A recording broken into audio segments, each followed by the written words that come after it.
শরীরের মধ্যে 3টি চিহ্ন দেখলে আপনি বুঝতে পারবেন আপনার শরীরে জাদু করা হয়েছে। আপনি হয়তো স্বাভাবিকভাবেই চলাফেরা করছেন, স্বাভাবিকভাবেই থাকছেন, কোনোভাবেই বুঝতে পারছেন না আপনার উপরে কিছু করা হয়েছে, কিন্তু আপনার উপরে জাদু করা হয়েছে। এটা আপনি বুঝে নেবেন আপনার শরীরে যদি এই 3টি চিহ্ন আপনি দেখতে পারেন। একটা কথা মনে রাখবেন, আমাদের আশেপাশে কিছু মানুষ থাকে যারা আমাদেরকে প্রতিনিয়ত হিংসা করে থাকে।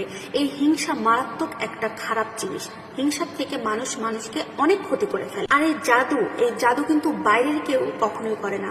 সব থেকে নিকটস্থ মানুষ, আপনার কাছের আত্মীয় স্বজন, আপনার কাছের মানুষগুলোই আপনার উপরে এই জাদু করে থাকে। আর জাদু এই বিষয়টাকে কেউ মিথ্যা বলতে পারবে না এখন পর্যন্ত, কারণ আমাদের নবীজির উপরেও কিন্তু জাদু করা হয়েছিল। যারা ইসলাম ধর্ম গ্রহণ করেন তারা জাদুটোনা, জিন, পরী এগুলো সম্পর্কে বিশ্বাস করতে বাধ্য।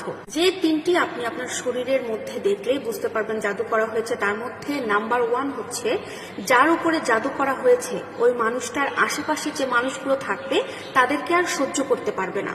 এক কথায় ওই জাদু যার উপরে করা হয়েছে ওই মানুষটা একাকী থাকার একটা প্রবণতা খুঁজতে চাইবে। এই জন্য তার আশেপাশে তার সাথে যে মানুষটা প্রতিনিয়ত থাকে তাকে সে অ্যাভয়েড করতে চাইবে, তাকে আর সহ্য করতে পারবে না, কারণ তার তখন একা থাকতে ভালো লাগবে। জাদু হলে ওই মানুষটা ভালোভাবে কথা বলতে পারে না, তার মধ্যে সবসময় বিরক্ত একটা অনুভূতি কাজ করে, কাউকে সে তখন সহ্য করতে পারে না।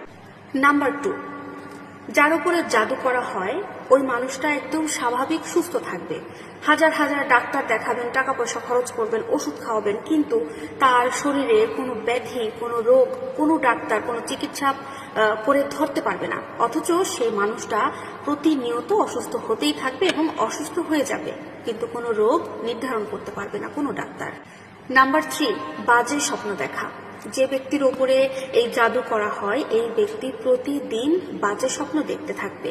এমন একটা দিন মিস যাবে না যে সেই বাজে স্বপ্ন দেখবে না। প্রতিনিয়ত প্রতিদিন তার বাজে স্বপ্ন তার স্বপ্নের মধ্যে আসবেই আসবে। কোন ধরনের স্বপ্ন দেখবে? যে ওপরে উঠেছে সে, কোনো একটা উপর থেকে তাকে কেউ ফেলে দিচ্ছে, বা তার উপরে অনেক বড় কোনো বিপদ নেমে এসেছে, অথবা তার আগুনের কোনো স্বপ্ন দেখতে পারে যে আগুন তাকে ধাওয়া করছে, তার উপরে আগুন এসে পড়ছে। আরো বিভিন্ন ধরনের বাজে বাজে স্বপ্ন ওই ব্যক্তি প্রতিনিয়ত দেখতে থাকবে। এই জাদু কিন্তু একটা সাধারণ মানুষের উপরে করলে অনেক বাজেভাবে ইফেক্ট ফেলে দেয়। সুতরাং কোনো ব্যক্তির উপরে যদি এই 3টি লক্ষণ আপনারা খেয়াল করেন, যদি কেউ হঠাৎ করেই কাউকে সহ্য করতে পারছে না, আপনি আশেপাশেই থাকেন কিন্তু কেউ হঠাৎ করে তার আশেপাশে থাকা মানুষকে সহ্য করতে পারছে না, বা প্রতিনিয়ত সে বাজে বাজে স্বপ্ন দেখে যাচ্ছে, বা তার অসুস্থ হয়ে যাচ্ছে কিন্তু কোনো রোগ আপনারা ধরতে পারছেন না, এরকম কোনো চিহ্ন প্রকাশ পেলে আপনারা ধরে নিতে পারেন যে তার ভেতরে জাদু করা হয়েছে।